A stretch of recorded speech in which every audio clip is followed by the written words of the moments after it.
할렐루야.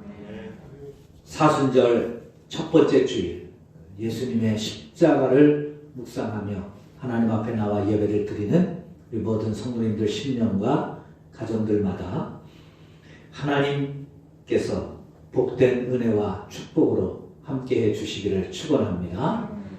특별히 3월 9일 이스라엘 대통령 선거를 위해서 많이 기도해 주시고 하나님이 쓰시기에 합당한 사람이 쓰임받도록 선택되어질 수 있도록 세움받도록 또 선출될 수 있도록 기도해 주시기를 바랍니다. 옆에 계신 분들과 함께 인사하겠습니다. 당신은 정말 멋있는 분입니다. 당신은 정말 멋있는 분입니다. 예쁜 분입니다. 사랑합니다. 축복합니다. 사랑합니다. 축복합니다. 가슴에 손을 얹고 우리 자신을 이렇게 축복하겠습니다. 나는 사랑받는 사람입니다. 나는 잘 되는 사람입니다. 할렐루야. 사랑받는다는 것이 참 귀하고 복됩니다. 그것이 얼마나 큰 힘이 되는지 세상의 모든 것을 이길 수 있는 힘이 됩니다. 사랑받는 여러분들은 잘 되는 사람인 줄로 믿습니다.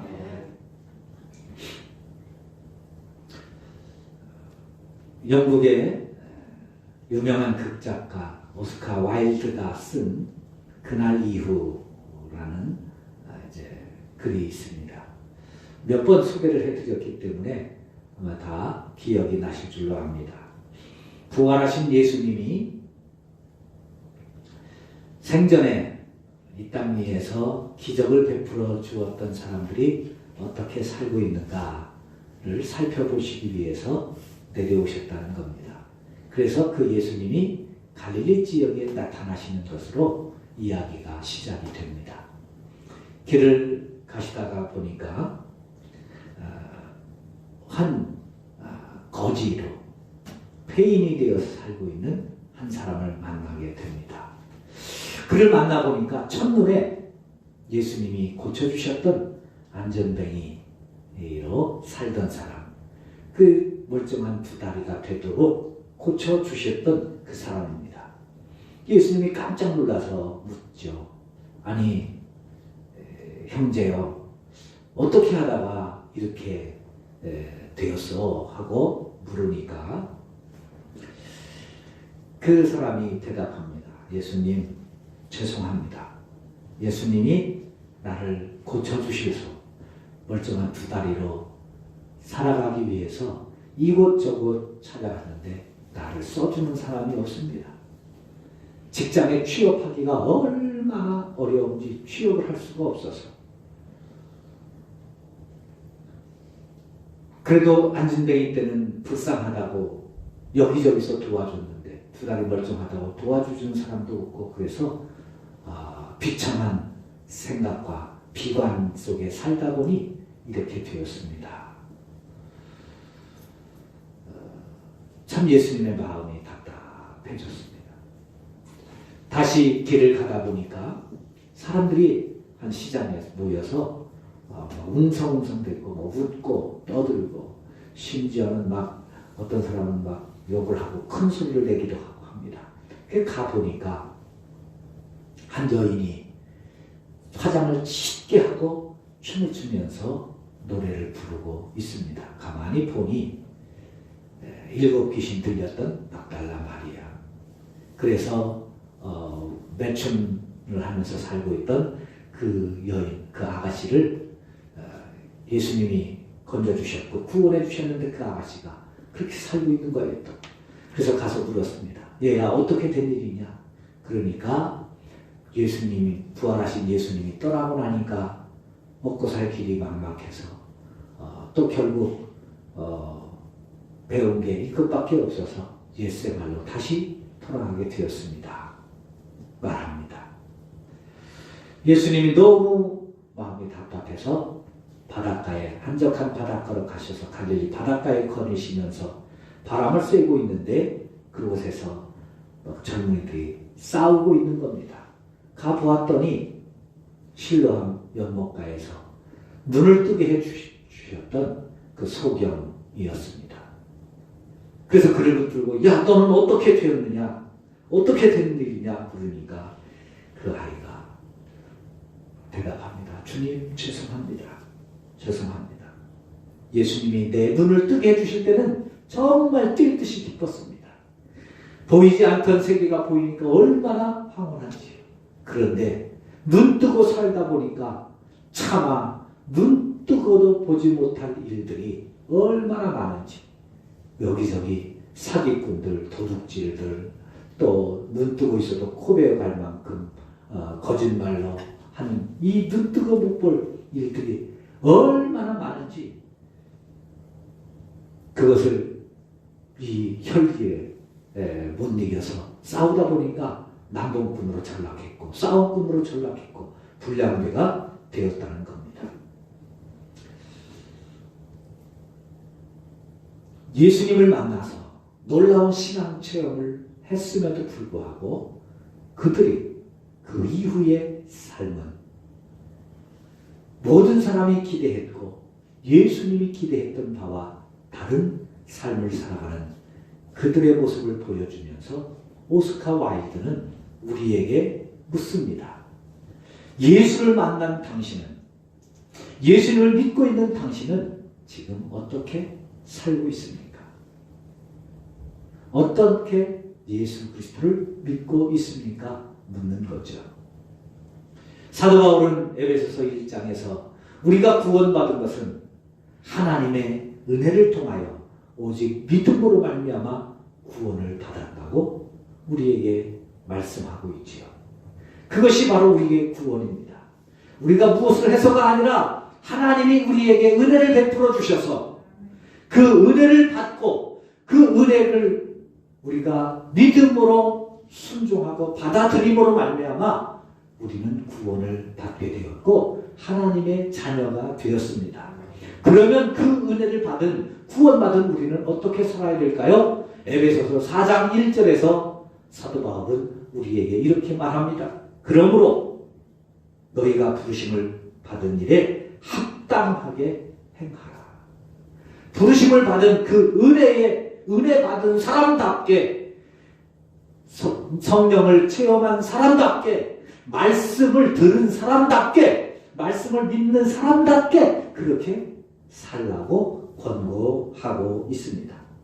오늘 본문에 보면 베드로와 야고보와 요한 예수님의 12명의 제자 가운데 이 세 사람을 예수님께서 특별히 뽑아서 그들이 12명의 제자들이 경험하지 못했던 신비한 신앙 체험을 하게 해 주십니다. 높은 산에 올라가셨는데 예수님의 모습이 그곳에서 갑자기 변해됩니다. 얼굴이 해같이 빛나요. 얼마나 밝게 빛나는지 해같이 빛납니다. 옷이 하얗게 흰 세마포처럼 하얗게 변하는데 마가에 의하면 세상에 빨래하는 사람이 그렇게 희귀할 수 없을 만큼 흰색이지만 푸른 빛이 감도는 조금의 티도 묻지 않은 완벽한 옷으로 변화됩니다. 그런 예수님의 모습을 본 적이 없을 정도로 황홀경에 빠지게 되죠. 그것이 다가 아닙니다. 율법의 완전체, 핵심이라고 할 수 있는 모세가 나타납니다. 그리고 선지자의 대표인 엘리야가 나타납니다. 그들이 예수님 앞에 나타나서 예수님 앞에 대화하는데 예수님의 권위 속에 그들이 작아지는 모습을 생생하게 경험하게 됩니다. 자, 이 모습을 통해서 우리는 어떤 신앙을 사모해야 되고 또 우리는 예수님을 어떻게 믿어가야 되는지 오늘 이 말씀을 통해서 두 가지만 함께 말씀을 나누려고 합니다. 먼저 첫째로 우리는 예수님 앞에 따로 선택받는 사람이 되실 수 있기를 주님의 이름으로 축원합니다. 오늘 1절에 이렇게 말합니다. 엿새 후에 예수께서 베드로와 야고보와 그 형제 요한을 데리시고 따로 높은 산에 올라가셨더니 따로 높은 산에 올라가셨다는 거예요. 예수님은 공생애를 시작하시면서 단 한 번도 12명의 제자를 떠나시거나 버리신 적이 없습니다. 늘 12명의 제자들을 데리고 다니시면서 그들에게 똑같이 말씀하셨고, 그들에게 똑같이 기적을 베풀어 주셨고, 그들에게 똑같은 은혜를 받고 기적을 체험하도록 해 주셨습니다. 그런데 오늘 본문에서 예수님은 특별히 그 12명의 제자 가운데 베드로와 야고보와 요한 이 세 명만을 데리고 따로 높은 산에 올라갑니다. 나머지 9명의 제자들은 산 밑에서 기다리고 있는 것이지. 그리고 이 세 명에게 아주 다른 제자들은 꿈도 꾸지 못할 황홀한 신앙을 체험하게 주셨습니다. 오늘 본문에서 뿐만 아닙니다. 예수님은 회당장 야이로의 딸을 살리실 때에도 이 세 명만을 데리고 방에 들어가셨어요. 그리고 예수님이 이 땅 위에서 마지막 밤을 보내시는 목요일 밤 겟세마네 동산에서 기도하실 때에도 9명의 제자들은 밑에 두시고 이 3명의 제자들만 데리시고 따로 데리고 겟세마네 동산에 올라가셔서 기도하셨습니다. 예수님께서 왜 12명의 제자들, 그들이 수많은 것도 아니고 12명밖에 되지 않은데, 그리고 늘 같이 다니셨던 그 12명의 제자들이 있는데 왜 3명만 따로 데려가셨을까요? 그리고 그들에게만 이런 신앙을 체험하게 해 주셨을까요? 여러분, 똑같이 우리가 신앙생활하고 똑같이 하나님을 믿고 똑같이 신앙생활을 한다 할지라도 하나님께서 따로 부르시고 따로 세워주시고 따로 신앙 체험을 하게 하는 사람이 있다는 겁니다. 그러므로 우리는 이 베드로와 야고보와 요한처럼 따로 세움을 받고 따로 하나님이 주시는 특별한 은혜를 받고 신앙을 체험하는 그런 믿음의 사람이 되실 수 있기를 주님의 이름으로 축원합니다. 성경에 보니까 하나님께서 종종 따로 이렇게 선택하고 세우시는 모습을 볼 수가 있습니다. 사사기 7장 5절에 보면 미디안 군대가 이스라엘을 쳐들어왔을 때 기도원을 통해서 군대를 모집합니다. 3만 명이 모집합니다. 정확한 숫자는 3만 2천 명이에요. 그 가운데 하나님이 말씀합니다. 전쟁이 무서워 두려워 떠는 사람은 집으로 다 돌려보내라. 다 돌려보내니까 3만 2천 명 가운데 2만 2천 명이 돌아가고 1만 명만 남아요. 쳐들어온 미디안 군대는 18만 명입니다. 18대 1이에요. 전쟁을 하는데 요즘이야 최첨단 무기로 하죠. 옛날에는 이제 군인 숫자로 하는 건 아니겠어요? 우리나라가 6.25 사변 때 일사후퇴를 왜 했습니까? 중국은 그 숫자를 못 이기는 거예요. 아무리 무기가 많아도 숫자를 못 이기는 거예요. 그러니까 밀리는 거죠. 여러분 18대 1이 군인들이 전쟁이 되겠습니까? 그런데 하나님께서 그들 너무 많다는 거예요. 고된 훈련 후에 물가로 데려가서 물을 먹게 합니다. 그 무더운 여름 날씨에 고된 훈련으로 땀을 범벅이 되고 나서 물을 보니까 사람들이 막 엎드려서 물을 마시고 있는데 그 가운데 손으로 물을 떠서 먹는 사람이 있어요. 하나님께서 그 손으로 물을 떠서 먹는 사람을 따로 세우라는 거예요. 그들이 기도원 300용사입니다. 등치가 좋은 사람, 싸우기 잘하는 사람, 무기를 잘 다루는 사람, 능력 있는 사람을 군인으로 특공대원으로 그렇게 뽑아야 될 것 아니겠어요? 그런데 그들을 특공대로 뽑는 게 아니라 늘 손으로 떠먹는 사람, 그들을 따로 세우라는 거예요. 그래서 사사기 7장 5절에 보면 백성을 인도하여 불가에 내려가며 여호와께서 기도원에게 이르시되 누구든지 개가 핥는 것 같이 혀로 물을 핥는 자들을 너는 따로 세우고 무릎을 꿇고 마시는 자들도 그같이 하라. 따로 세우라. 그 300용사를 통해서 하나님은 미디안 군대를 물리치신 줄로 믿습니다.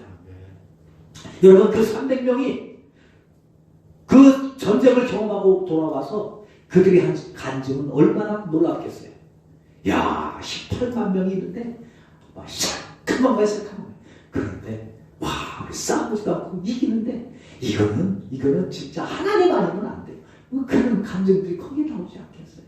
그들을 따로 세우는 거예요. 따로 세우는 거예요. 마태복음 25장에 보면 양과 염소를 나누실 때에도 양과 염소를 따로 세웁니다. 그들을 따로 세우는 기준이 신앙생활을 오래 했느냐, 또 신앙생활을 잘 알고 있느냐, 아니면 직분자냐, 아니면 헌금을 많이 드렸느냐, 아니면 무슨 봉사를 많이 했느냐, 그게 아니에요. 평소에 그들이 어떻게 살았느냐, 평소에 살던 작은 생활의 모습, 삶의 모습, 말 한마디, 그들이 평소에 했던 행동 하나를 유심히 살펴보시고 그 모습을 통해서 양과 염소를 따로 세우십니다. 마태복음 14장 23절에 보면 무리를 보내신 후에 기도하러 따로 예수님이 산에 올라가시면서, 누가복음 9장 18절에서는 예수님께서 따로 기도하실 때 제자들을 또 따로 데리고 가십니다. 예수님이 이렇게 기적을 베푸실 때에도 따로 사람을 세우시기도 하고, 기도하실 때 하나님을 만나러 가실 때에도 따로 세움을 받으시기도 합니다. 또 마태복음 20장 17절에 보면 예수께서 예루살렘으로 올라가시려고 하실 때 12제자를 따로 데리고 가십니다.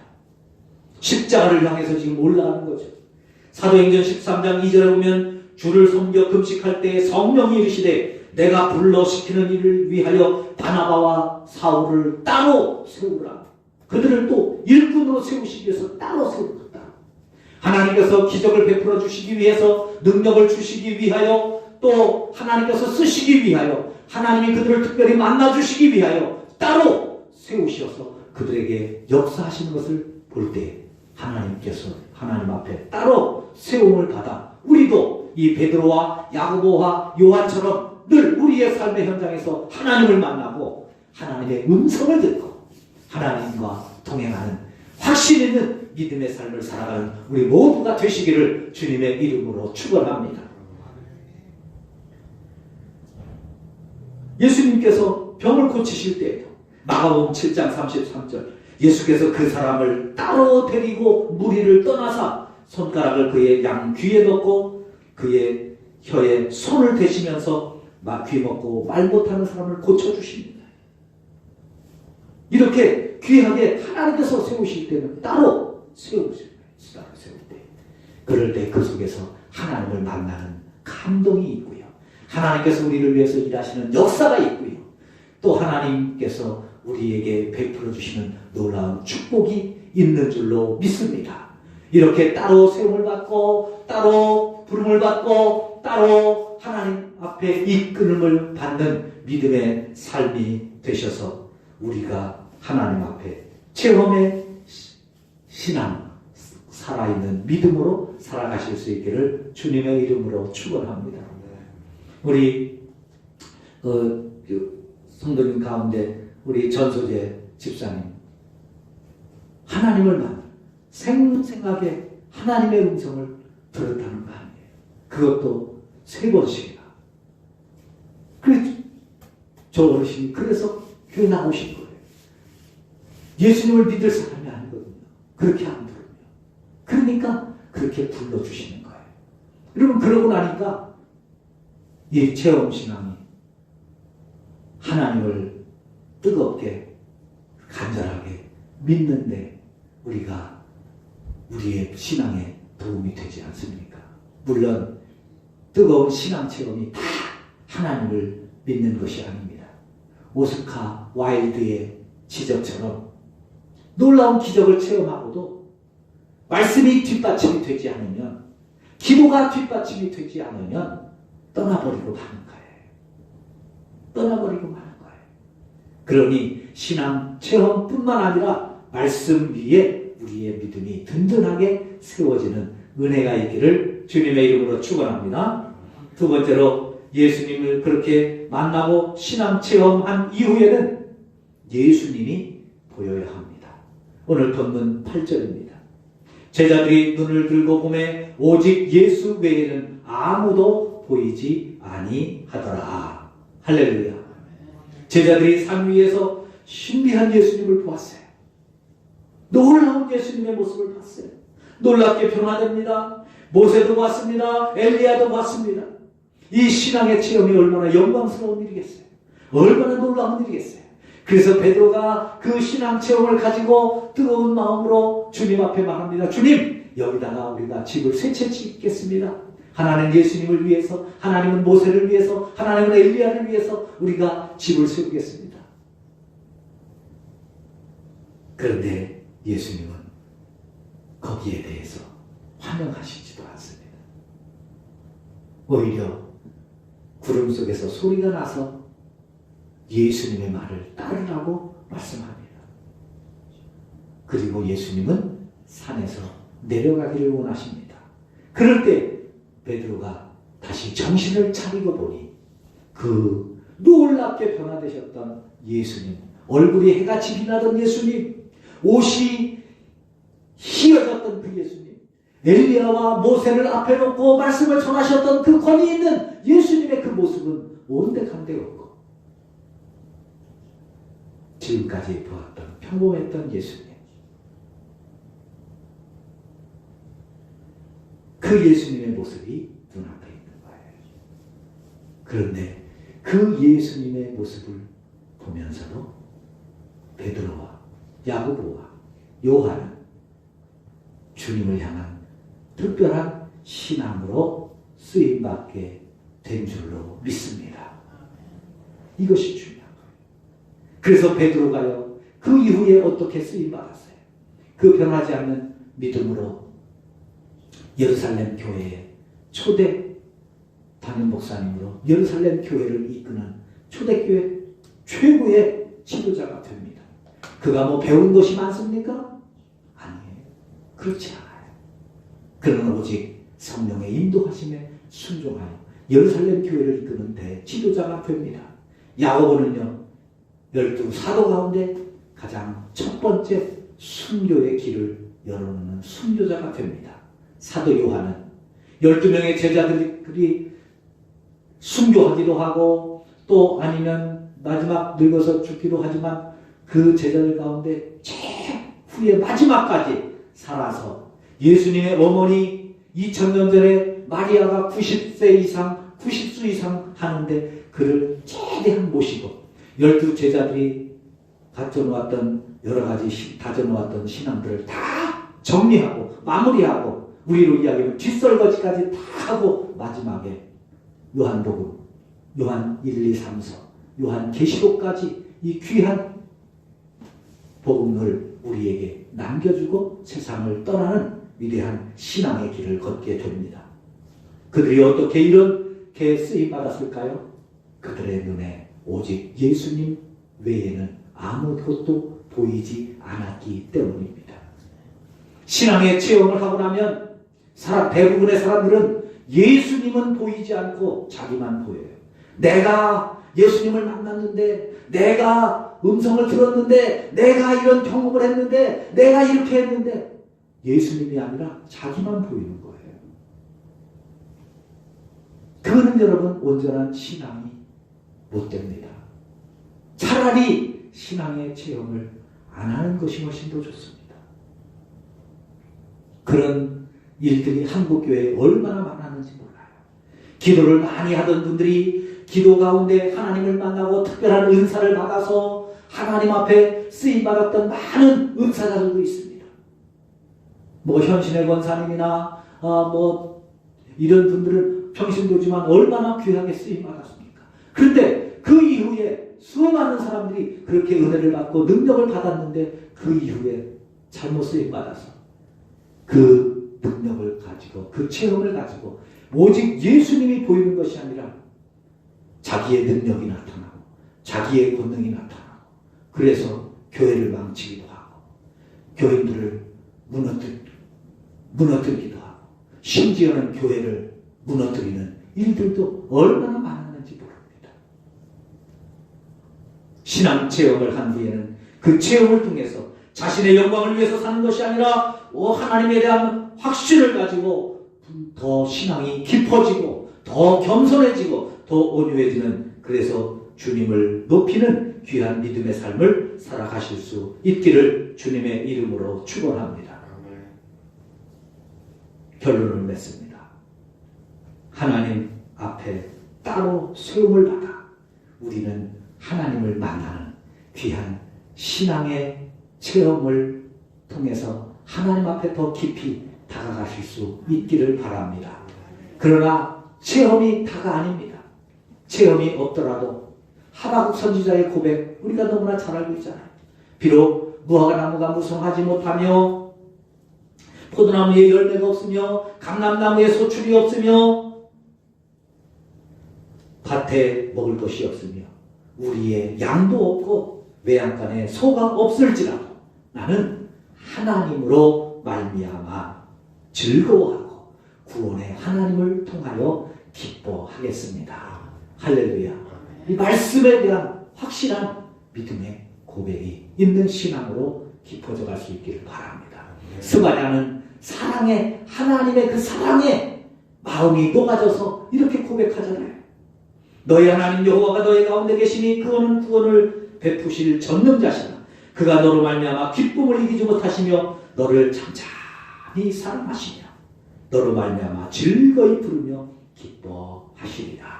그 하나님으로 인하여 변하지 않는 신앙으로 더 깊어진 신앙으로 주님 앞에 나아가는 것이죠. 신앙의 체험이 있는 사람은 신앙의 체험대로, 없으면 믿음의 말씀으로 우리의 신앙이 더 깊이 다가가므로 우리의 삶 속에 오직 주님만이 보이고 주님의 영광을 위하여 살아가는 저와 여러분들이 되셔서 오늘 이 시대에 우리의 믿음이 뜨거운 믿음으로, 우리의 믿음이 더 겸손한 믿음으로, 더 순전한 믿음으로 하나님 앞에 굳게 세워져가는 우리 교회와 우리의 믿음이 되실 수 있기를 주님의 이름으로 축원합니다.